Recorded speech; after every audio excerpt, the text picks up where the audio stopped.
According to the latest SAPS and Stats SA figures, 70 people are killed every day in South Africa. The 2023-2024 final quarter statistics that were published have left a gap in the country's crime trends. Let's talk about why there are so many murders in South Africa. But not only that, one of the leading causes for those murders were misunderstandings and arguments. And that's the aspect we want to focus in on with Dr. Tumi Mashego, who is a clinical psychologist. Dr. Mashego, good morning to you and welcome. And I'm not sure if you were able to watch those crime stats being released live. And it really painted such a really horrific picture of South Africa insofar as a number of those crime categories, contact crimes, rape. But when you think about murder and what was said afterwards around the causation factors, one of the leading factors, that there are the high rate of murders that we see in the country coming out of misunderstandings and arguments. Things, one would imagine that, a moment after something happened and somebody follows through on their desire to, either give, to meet fire with fire or to take out their revenge, they might have even regretted that. And that's kind of, the pathology around that we wanted to look at as a program this morning. So I'd love your opening response to just, the identification of misunderstandings and arguments as a key causation factor. And then we can go into where this could be stemming from. Good morning, and thank you for having me. It's very sad, the level of crime in our country. And it's really indicative of that we are wounded as human beings, as South Africans specifically.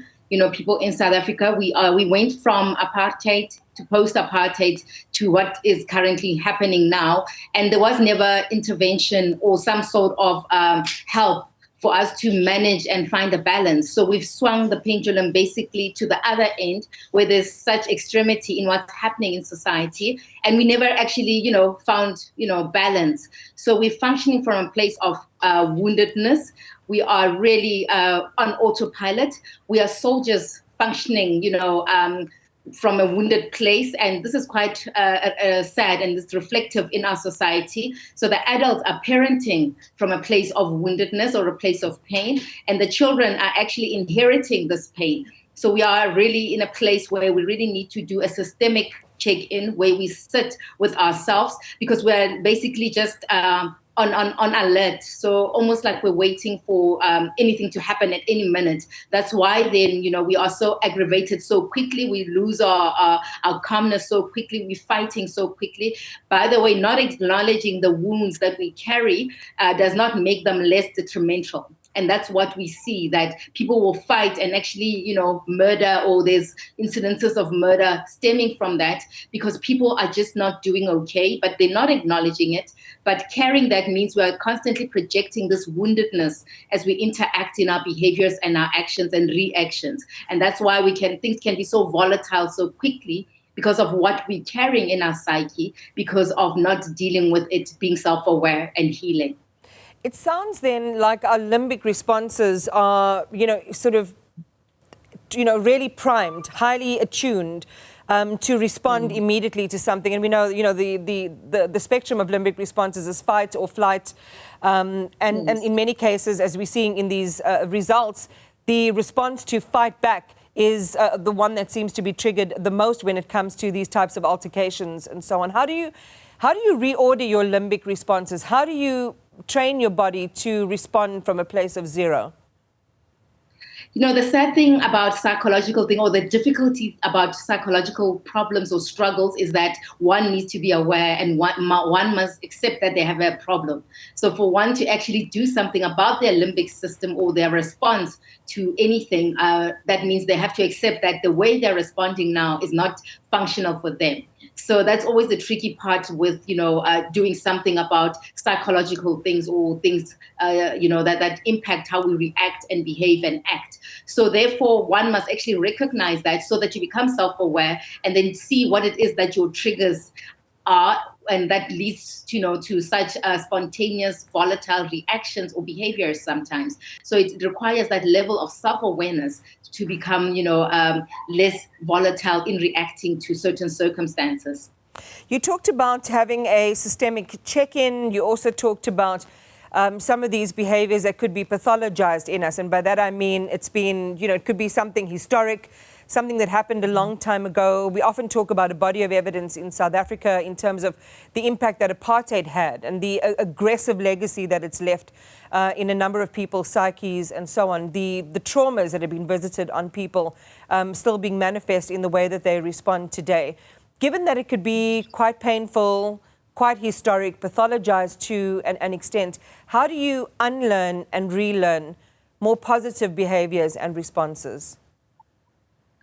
Once one accepts that they have a struggle or they have got something that's challenging them, that's leading to certain reactions or actions or even behaviors, then that's where the power is, in that you must recognize that there is a struggle or there's a challenge and really want to do the work. And then that requires the courage to sit and uproot it at the root cause, because obviously then we are different, we are unique. So my root cause for my behavior might not be the same for you. Therefore, we need to then sit with someone objective and really do the work to see what it is that could be causing the current manifestation of behavior. So meaning that it's a long journey to just process what it is that could be causing what is manifesting now as the behavior. So obviously then that means one must first recognize it, but also want to do the work within so that they can move on from that place where they're not triggered by everything or where they're not ready to fight. You can imagine, if one is to be a soldier for the rest of their life, that is not functional. At some point, it would not work being a soldier. Therefore, we also need to be aware that the soldier mode might have carried us through tough times, but we really need to become civilians again and learn how to really sit and really do the work within about what happened in the past and what we're carrying in our subconscious, so that we can function and be better people and thrive and heal as well in spite of what happened. And it's so difficult because the tragedy of apartheid and our past is really huge, and it requires one to really face, quite severe, intense emotions and such, hopelessness that was there, and that is still carried in some people to date. So there's still, a lot of work to be done to make sure that as a society that we heal, and as individuals that we heal, so that we can be better, for the sake of the generations to come. What are some of the behaviors that people can look out for in themselves and in others so that they can begin to take some steps towards, kind of damping down the fires of rage and the fires of aggression? A lot of people, might not even realize they have a problem.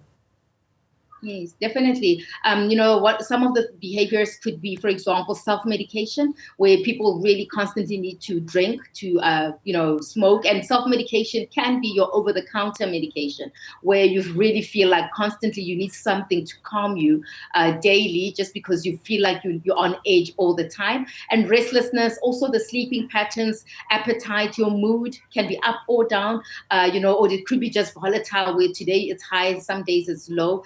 But also just your sleeping patterns as well could be erratic, in that you're sleeping too much or sleeping too little, or really just struggling to be calm in your sleep, or really not enjoying sleep in terms of when you wake up, your energy levels are just so low. It's like you didn't sleep at all. So it's almost like you constantly just filled with a lot of stress hormones, and you're unable to really calm down and be present in the moment. And also just constant worry about the future, or being living in the past, where you're constantly depressed about what transpired, and that sense of hopelessness and helplessness as well. And again, of course, some people are prone to mental health challenges. So this can manifest itself as, even perfectionism, for example. Some people who develop such a coping strategy is because something internal is happening, and they try to control this by doing things on the outside. So it's really just looking at what behaviors do I manifest, and really trying to find out the root cause of that behavior.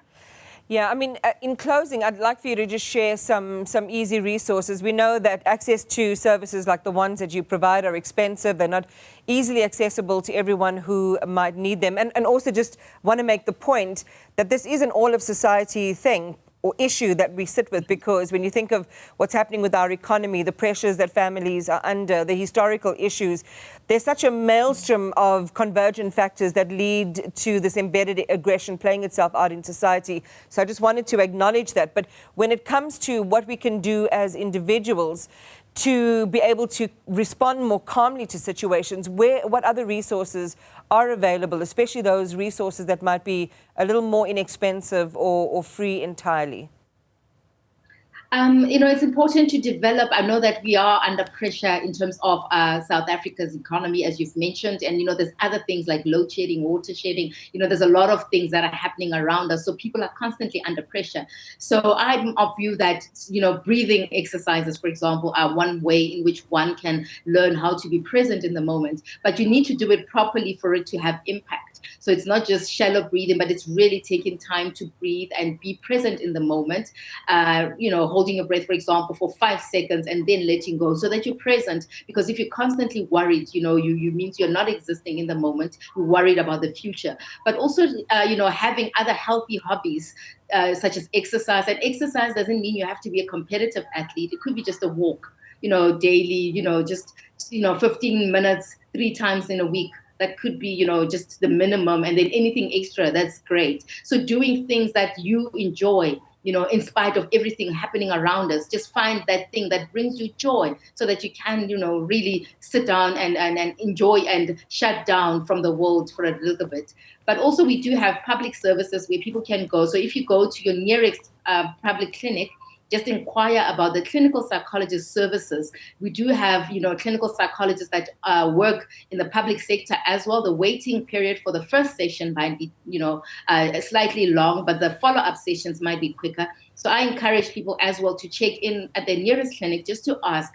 where the clinical psychologist hospital is nearby, so that they can make that appointment, so that they can do the work to just root out the root cause of anything that could have happened that's causing the current behaviors and reactions now. Yeah, a lot of work needs to be done. And it's always great to have that kind of support. Thank you very much for your time and your perspective, Dr. Tumi Mashego.